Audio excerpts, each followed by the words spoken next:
Madame, Monsieur, bonsoir, bienvenue dans ce journal. Voici ce qui domine l'actualité. L'UMOA se porte bien, une croissance de 6,6% et de bonnes perspectives pour les années à venir. Il s'est tenu aujourd'hui la 21e session ordinaire de la conférence des chefs d'État et de gouvernement de l'Union économique et monétaire ouest-africaine. Une rencontre au sommet qui a permis d'aborder toutes les questions liées au développement des pays membres. La Côte d'Ivoire partage son expérience réussie de sortie de crise. Le ministre d'État, ministre de la Défense, Ahmed Bakayoko, à New York, aux États-Unis. Il prend part à la 3e conférence des chefs d'état-major des armées des Nations Unies.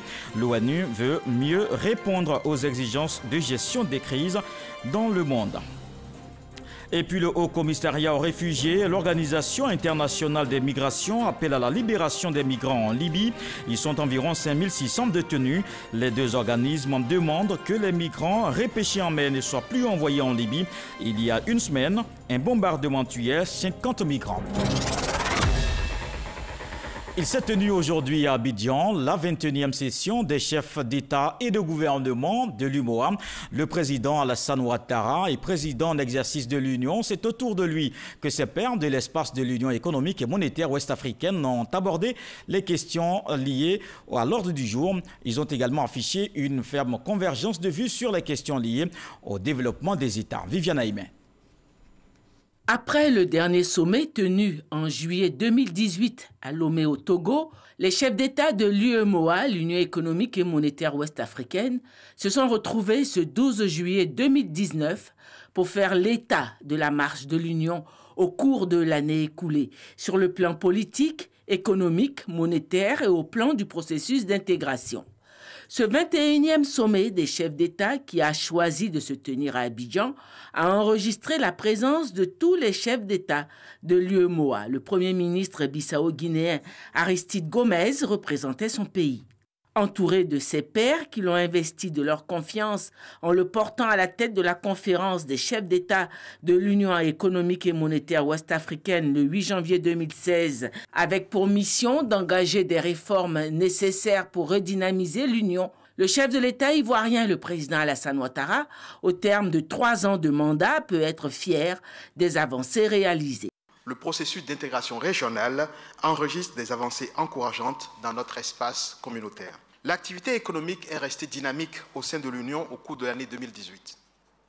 Pour la 7e année consécutive, le taux de croissance économique de l'Union s'est situé largement au-dessus de la barre de 6%, s'élevant à 6,6% pour 2018, même niveau enregistré en 2017.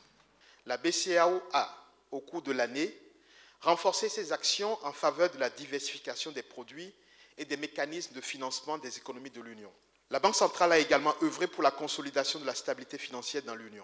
L'UEMOA enregistre aussi des avancées au plan de l'organisation d'élections démocratiques et transparentes, a salué le président en exercice, rassurant aussi ses pairs sur l'échéance électorale de 2020 en Côte d'Ivoire. Au plan politique, une élection présidentielle s'est tenue au Sénégal, ainsi que des législatives au Togo, en Guinée-Bissau et au Bénin. Je salue le bon déroulement de ce scrutin qui traduit une fois de plus la maturité des acteurs politiques et l'enracinement de la démocratie dans nos États. Je saisis cette occasion pour adresser au nom de tous les chefs d'État de notre Union nos vives félicitations au président Macky Sall pour sa brillante réélection à la tête du Sénégal. Bravo Macky.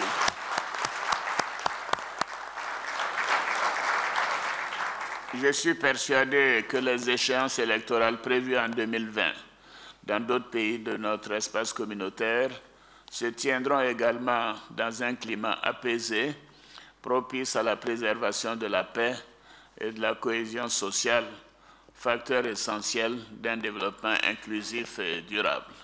L'UEMOA est désormais sur une bonne lancée, a affirmé le chef de l'État ivoirien. Reste cependant la question sécuritaire.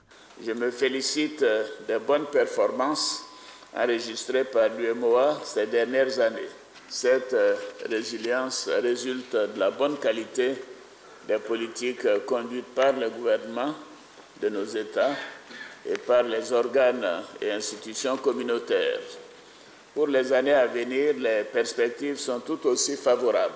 S'agissant du processus d'intégration de l'Union, des avancées significatives sont enregistrées, notamment dans le domaine de la gestion macroéconomique, de la convergence économique, de l'approfondissement du marché commun, du renforcement des infrastructures et de la mise en œuvre des politiques sectorielles. La consolidation des importants progrès économiques et sociaux accomplis par l'UEMOA au cours de ces dernières années nécessite la préservation d'un climat social stable et apaisé, ainsi que l'amélioration de la situation sécuritaire.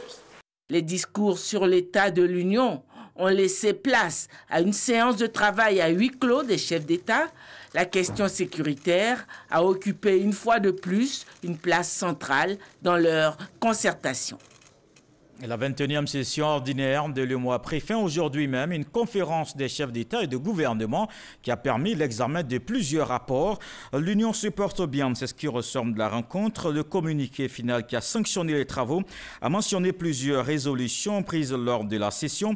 L'accent est mis sur la question sécuritaire. Je vous propose un extrait lu par le président de la commission de l'UEMOA.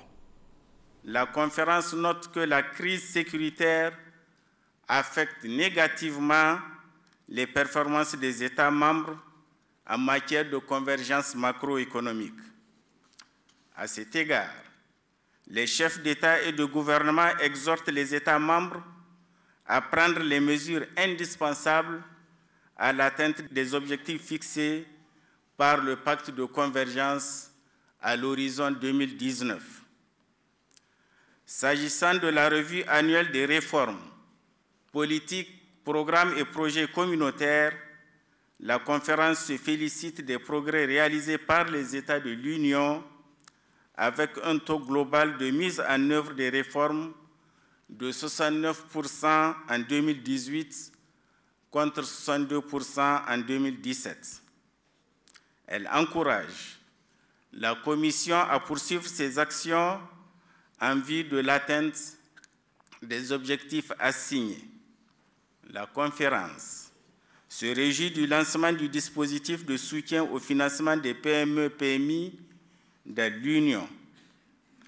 La conférence prend acte de la création au sein de la Banque centrale d'un comité de politique macro-prudentielle chargé de la définition et de la mise en œuvre opérationnelle de cette politique à travers la détection, l'évaluation, la gestion et la maîtrise du risque systémique. Des experts et représentants des instances de l'UEMOA saluent les avancées enregistrées. Il s'agit notamment de la libre circulation des biens et des personnes et la stabilité économique. Ils ont également plaidé pour une amélioration de la sécurité et l'accès à l'eau potable. Ils se sont prononcés ce matin à l'ouverture des travaux au micro de Francis Boifo. Sofitel, Hôtel Ivoire ce vendredi. La 21e session ordinaire des chefs d'État et de gouvernement de l'Union économique et monétaire ouest-africaine UEMOA est l'objet d'attention de toute la presse. On pourrait dire un balai médiatique. Importance de l'événement oblige, la RTI, Radio-Diffusion-Télévision ivoirienne, a déployé des moyens pour la retransmission en direct de cette session. Un événement majeur pour les gouvernants puisqu'il s'agit de discuter des questions d'actualité 25 ans après la création de l'Union, avec pour symbole économique le franc CFA.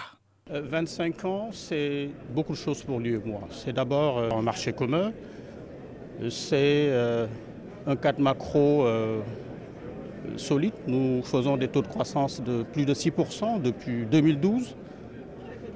C'est aussi des politiques sectorielles harmonisées. La bonne santé économique de l'Union, avec un taux de croissance de 6,6% en 2018, devra s'accompagner d'un dispositif sécuritaire qui rassure. Nous sommes en train de travailler maintenant à une implication plus forte des populations dans la prévention des crises et conflits, dans la consolidation de la paix, comme dans la promotion de la gouvernance politique et économique. Sur tous ces aspects, les directives claires sont données à partir desquelles nous travaillons pour que tout ceci soit de plus en plus effectif et concourt à préserver la sécurité des populations dans notre espace communautaire. Concernant la libre circulation des biens et des personnes, le représentant de la Côte d'Ivoire à l'UEMOA note des avancées. Aujourd'hui, on peut circuler dans la zone avec son titre d'identité sans recourir à des tracasseries. En termes de délai, nous avons observé des maximums de temps de passage aux frontières qui pouvaient mettre 2 heures de temps. Aujourd'hui, nous avons pratiquement moins d'1 heure de temps pour des camions qui sont chargés de marchandises pour lesquels il faut faire des contrôles. Des normes acquis, certes, mais des défis à relever avec la démographie galopante. Et le comité parlementaire de l'UEMOA compte jouer pleinement le rôle qui est le sien. Aujourd'hui, nous sommes un organe du CIP, c'est-à-dire le comité interparlementaire. Donc nous voulons arriver au Parlement, le siège à 85%, nous demandons vraiment clémence, nous demandons aux chefs d'État et tous ici présents d'accepter aujourd'hui pour que nous arrivions au Parlement.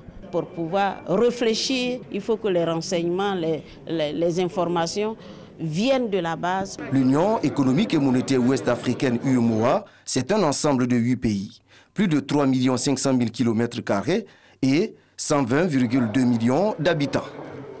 Et fin de la conférence au sommet de l'UEMOA ici à Abidjan. Les chefs d'État et de gouvernement sont repartis ce vendredi. Les présidents du Bénin, du Faso, du Togo, du Mali, du Niger, du Sénégal et le Premier ministre de Guinée-Bissau ont quitté successivement Abidjan. Cette 21e session ordinaire s'est tenue au lendemain du 25e anniversaire de l'Union. L'UEMOA qui a une croissance de 6,6%. Pour les années à venir, les perspectives sont tout aussi favorables. C'est ce qu'a annoncé le président Alassane Ouattara, président en exercice de l'Union économique et monétaire ouest-africaine. Je vous emmène à présent au Congo. Les parlements s'impliquent dans la lutte contre le VIH-Sida. Ils ont exprimé leur engagement à Brazzaville. C'était lors du sommet panafricain de haut niveau sur le financement du sida et de la santé. Le président du Sénat ivoirien, Aossou Jano, conduit la délégation ivoirienne à cette rencontre. Les parlementaires ont proposé des solutions pour le financement de la lutte contre cette pandémie. On voit cela dans ce reportage de notre envoyé spécial Elman Guivi. Quel rôle les parlementaires doivent-ils jouer pour l'augmentation des investissements nationaux en faveur de la santé et le financement dans la lutte contre le VIH-Sida? Voici la question majeure de ce sommet, directement adressé à ceux qui sont au cœur du plaidoyer public et qui portent la confiance de leur population. Une question majeure qui réunit société civile, ministre de la Santé, parlementaires panafricains, congolais et ivoiriens à Kintélé, en présence de la première dame du Congo, Antoinette Sassou Nguesso. Pousser la réflexion plus loin sur le rôle du parlementaire dans la lutte contre le VIH-Sida, le président du Sénat ivoirien, Aossou Jano, présent dans la capitale congolaise, prend part au sommet. Avec lui des sénateurs ivoiriens. Les quelques succès enregistrés dans la lutte contre le sida sont hélas menacés. Que peuvent donc faire les parlementaires dans le cadre de cette lutte? Nous, parlementaires, pouvons, lorsque nous votons le budget, peser sur l'allocation des fonds à la santé afin que le minimum de 15% du budget de l'État requis dans la déclaration d'Abuja soit respecté. Demander des analyses systématiques des coûts et des déficits futurs du traitement du VIH et la santé afin de préparer un argumentaire en faveur de l'investissement dans les programmes nationaux de lutte contre le VIH. Quelques bribes d'action évoquées en quelques minutes qui rendent compte de l'énormité de la tâche à accomplir pour vaincre le VIH-Sida. Les défis sont de taille. En acceptant la tenue de cette agora sur cette terre hospitalière de Kintélé, le Congo et son président soutiennent la démarche consistant à mettre fin à l'épidémie du sida en tant que menace de santé publique d'ici 2030. Pour le président du Parlement panafricain, trêve de discours, place aux actes. Madame la Première Dame, je voudrais vous prier qu'au terme de nos travaux, que vous soyez là pour vous approprier de toutes les résolutions qui seront prises ici. Vous pourrez nous aider à mettre ces résolutions en commençant aux oreilles de votre illustre époux, en lui rappelant ses engagements, qu'il lui va les transmettre à ses pairs africains pour que l'appel de Brazzaville devienne une réalité. Fini les regroupements des longs discours, nous voulons passer des discours à l'action. Financer la lutte contre le VIH-Sida et améliorer les soins de santé, des questions qui demeurent au centre des priorités pour ce qui concerne la Côte d'Ivoire. Nous sommes ici à Brazzaville avec des députés, des sénateurs, pour dire que le Parlement ivoirien est un dans son unité, dans sa cohésion, pour aborder ce problème qui préoccupe l'Afrique, mais préoccupe les Ivoiriens. Le VIH-Sida, nous savons tous les efforts qui sont faits par le gouvernement, par le président Alassane Ouattara, et la gratuité des soins, la CMU qui est mise en place. En Côte d'Ivoire, de plus en plus, le nombre des hôpitaux, le nombre des centres de santé s'est multiplié. On continue à en construire. C'est ainsi qu'on avance dans la construction d'un pays. Et nous avons bon espoir que les résolutions qui vont être adoptées à Brazzaville pourront être endossées par l'Assemblée nationale et le Sénat afin que le gouvernement ivoirien en fasse une décision. Panel, témoignages de personnes vivant avec le VIH, aperçu du financement de la santé en Afrique, meubleront ce sommet panafricain de haut niveau sur le financement du VIH et de la santé.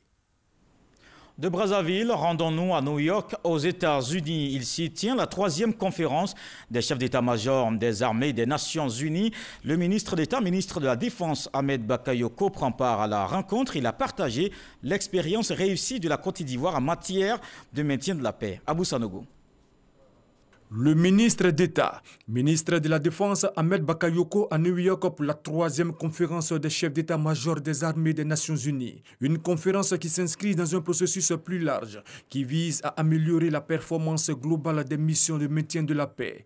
Les délégations issues des 145 pays membres ont porté la réflexion sur le renforcement des capacités des unités, le déploiement rapide des troupes francophones et l'augmentation des effectifs des casques bleus féminins dans les opérations de maintien de la paix. Ahmed Bakayoko animant un panel sur le thème « Générer des capacités pour répondre aux exigences de haute performance » a souligné l'importance des aspects politiques, stratégiques et opérationnels et d'appui des opérations de maintien de la paix des Nations Unies, notamment la solidité des actions menées. Il est important de réfléchir sur les voies et moyens d'accélérer le déploiement des opérations de maintien de la paix. L'ONU devrait accompagner dans toutes les sous-régions, là où il y a des conflits ou potentiels, des forces en attente avec des pays membres qui soient capables, sous mandat de l'ONU, de se déployer très rapidement pour éviter évidemment l'enlisement des crises. Grâce à une opération de maintien de la paix, à la solidarité internationale, un pays comme la Côte d'Ivoire ait pu se redresser et aujourd'hui être capable à son tour de se projeter dans cette élan de solidarité pour apporter sa contribution à la paix dans notre pays qui bientôt sera le Mali. Durant ces assises, les chefs d'état-major des armées auront pour mission d'assister le Conseil de sécurité pour tout ce qui concerne les moyens d'ordre militaire nécessaires au Conseil pour maintenir la paix et la sécurité internationale, l'emploi et le commandement des forces mises à leur disposition. Près de 6 milliards de francs CFA, c'est ce que représentent les dépenses liées aux missions à l'étranger et les rencontres ici même en Côte d'Ivoire. Des chiffres rendus publics aujourd'hui. Il s'est tenu un atelier sur la question. L'objectif est d'améliorer les procédures des dépenses concernant les conférences et missions. Les explications de Jean-Luc Gbangbo. Chaque année, ce sont d'importantes ressources que consent le gouvernement pour la participation de fonctionnaires et agents de l'État aux réunions internationales et pour l'organisation des ateliers et séminaires en Côte d'Ivoire. Au total, 5,7 milliards de francs CFA de dépenses publiques pour ces deux types d'activités au cours de l'année 2019.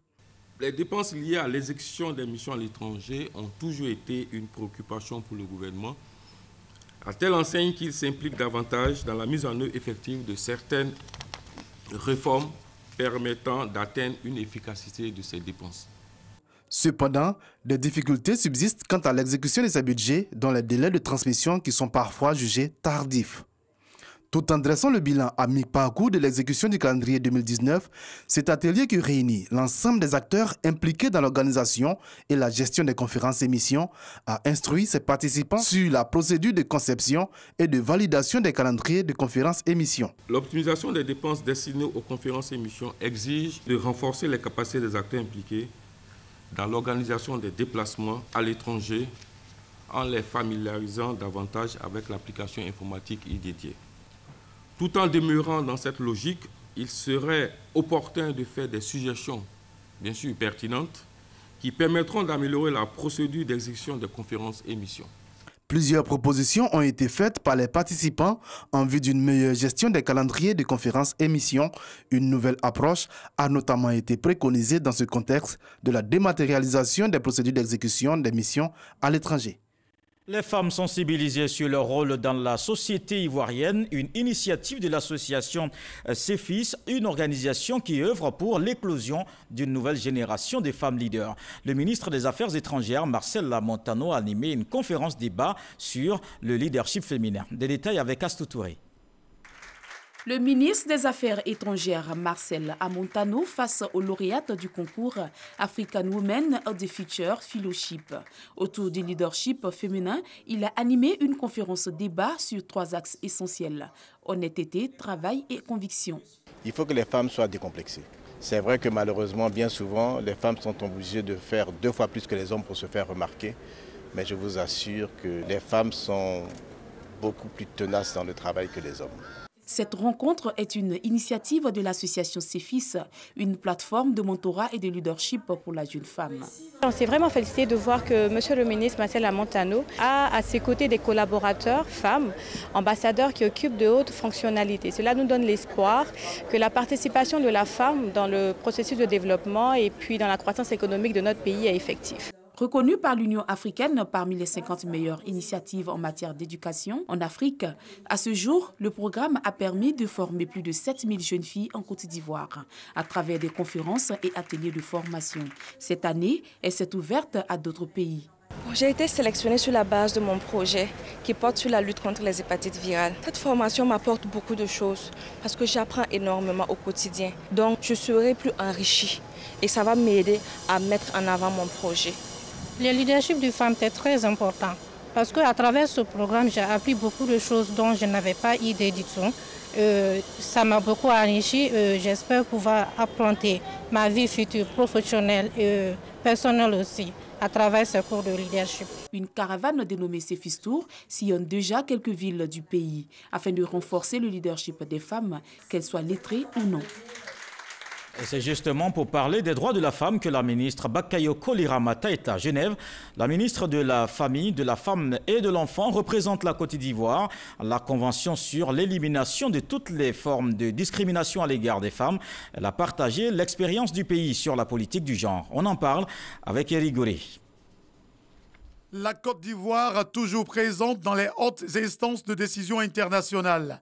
La voici encore ici à cette tribune de l'ONU à Genève pour la Convention sur l'élimination de toute forme de discrimination à l'égard des femmes, CEDEF.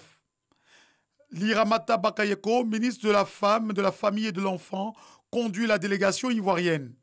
Elle a fait le point sur la mise en œuvre des recommandations contenues dans la CEDEF par la promotion du genre, la protection des droits de la femme et la scolarisation de la jeune fille.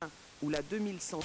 Oui, donc je voulais dire par rapport à la résolution 1325, je vous ai déjà dit que l'école militaire préparatoire technique et l'école de gendarmerie vraiment accueillent beaucoup plus de femmes actuellement. Également, depuis 2017, la Côte d'Ivoire a été le seul État retiré de la liste des pays dont les forces de défense et de sécurité sont accusées de s'être systématiquement livrées à des exploitations et autres violences sexuelles. La rencontre de Genève sur l'élimination de toutes les formes de discrimination à l'égard des femmes se déroule pendant une dizaine de jours. Après cette formation, le ministre des Sports porte à la connaissance des autorités politiques administratives et la population que l'équipe nationale de football regagnera à Abidjan le samedi 13 juillet 2019, demain donc à 16h à l'aéroport international Félix Houphouët-Boigny. À cette occasion, M. le ministre invite l'ensemble de la population à réserver un accueil chaleureux aux éléphants footballeurs afin de leur manifester les encouragements de la nation. L'accueil se fera à l'espace Abdjeda. Nous y sommes tous attendus à partir de 13h. Parlons à présent du programme social du gouvernement. La localité de Diamalabo a désormais accès à l'électricité. C'est un village de la sous-préfecture de Tiémé-Lécro dans la région du Moronou. Un événement qui va impulser le développement de Diamalabo selon les populations. Godefroy Okambawa. Diamalabo, Un village aux habitudes calmes à la tombée de la nuit verra désormais sa quiétude troublée de la plus belle des manières. Cette localité située dans la sous-préfecture de Tiémé-Lécro, région du Moronou, est restée longtemps dans l'obscurité. Aujourd'hui, c'est une nouvelle page qui s'écrit pour les populations. Claude Isaac Dey, ministre de l'économie numérique et de la Poste, vient de raccorder ce village au réseau électrique national. L'électricité aussi est au départ de tout développement. Et je suis convaincu qu'à partir d'aujourd'hui, il n'y aura plus d'exode rural. Tous nos frères, tous nos enfants resteront au village. Depuis plus de 30 ans, nous attendions ce jour, cet événement heureux. Et aujourd'hui, c'est comme si la région, les villages renaissaient. Car avoir l'électricité en plein temps, ça participe au développement. Pour l'émissaire du gouvernement, l'ensemble des 3 départements de la région du Moronou, Ara, Bongouanou et Mbato seront électrifiés avant la fin de 2020.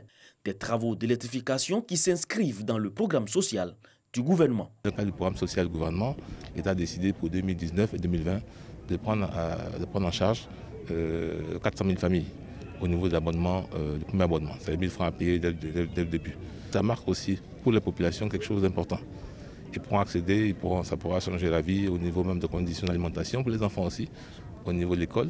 Ils pourront étudier le soir, ils pourront aussi mettre la télévision comme ils le font pour pouvoir voir d'autres choses. Donc aujourd'hui, nous mettons sous tension 3 villages, mais en fait, c'est une série de villages qui seront pris en compte d'ici 2020. À ce jour, 89 localités sur les 114 que compte la région du Moronou sont électrifiées, soit un taux de couverture de plus de 78%. Grâce à l'électricité, les populations de Djamalabo pourront désormais exercer des activités génératrices de revenus.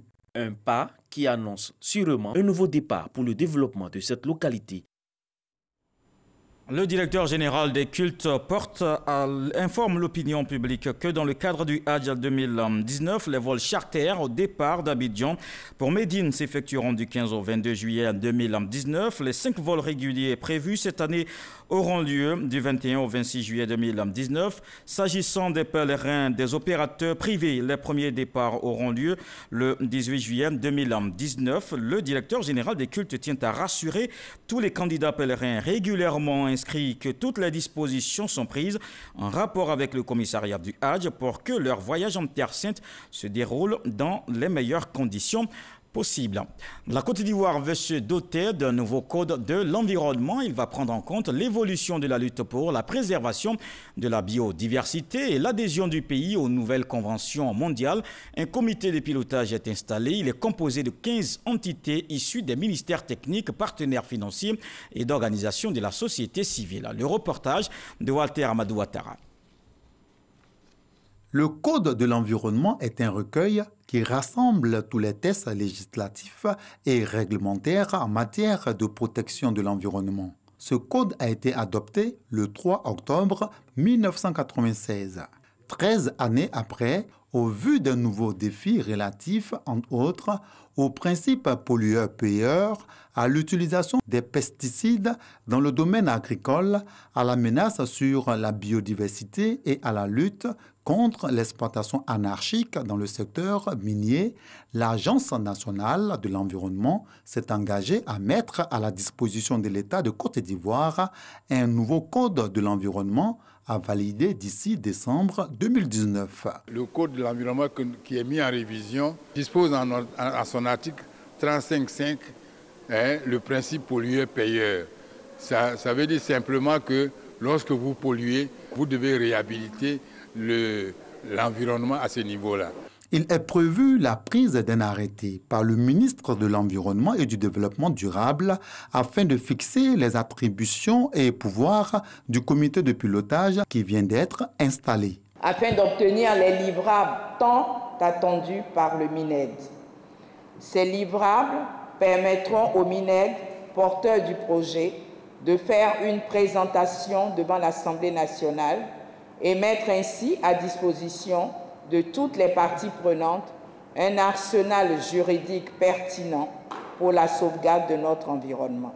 À travers ces agences exécutrices telles que la RED+, la Banque mondiale finance à hauteur de 300 millions de francs CFA la révision du Code de l'environnement en Côte d'Ivoire.